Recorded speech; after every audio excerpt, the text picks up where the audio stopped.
paano gumagana or paano ang connection ng hollow switch.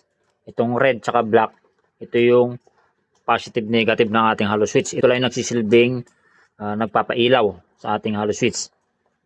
Kahit baliktaran yan. Yan. Diba? Yan. Then, sa common, ito yung common, yung green. So, kapag di pa nakapindot yung atong hollow switch, ang may kakoneksyon, ang mayroong connection is common at yung normally close. Try natin. Ito yung common. Supply natin ng positive. So, meron tayong test light. Check natin yung normally close. So, yan. Meron siyang supply. So, meron magka-connection is yung common at yung normally close. Kapag di pa nakapindot yung switch.